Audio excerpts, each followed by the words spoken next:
हो गवा हो बैलचन बिरी गमल बउआ बख्तर गरिया गम बाबा पिसुयो 85 के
पुरस्कार की ओर संत शिरोमणि श्रोता बंधु मां बहन बाबू भैया सब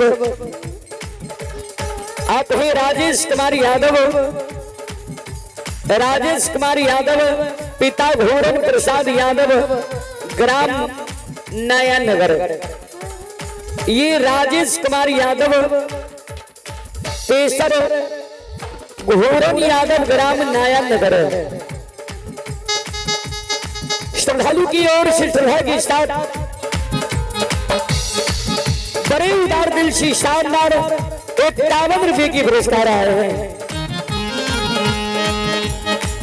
भगवान श्रद्धालु की मनोकामना को पूर्ण करे। मां सरस्वती परिवार बालो बच्चे को सद्बुद्धि सद्ज्ञान दे। बाबा भोले भंडारी भंडार को भरे रखे। जय हो धान श्रद्धालु की जय हो, उनके समस्त परिवार की जय हो। भोला बाबा भंडारे के भैरिए दी हो।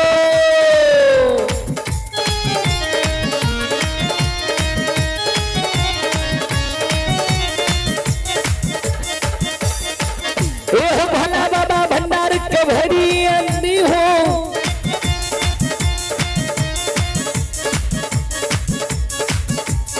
ज्ञान के दीप सरस्वती जलई हो।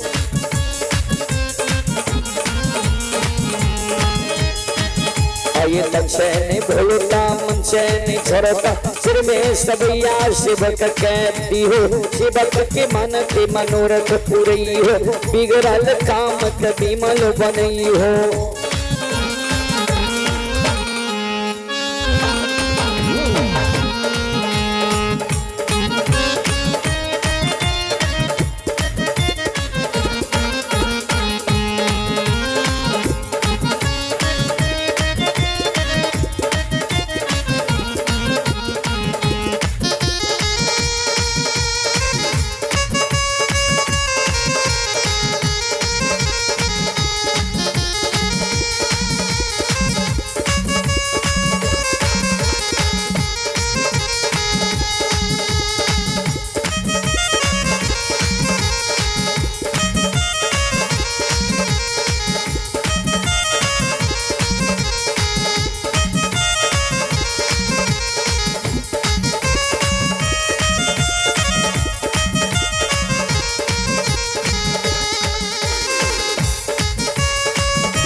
आये धर्म के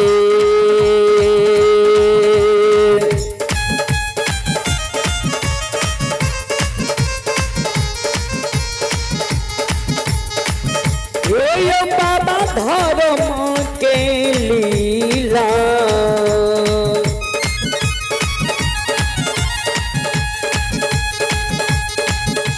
अपार छैयो समाज गौरा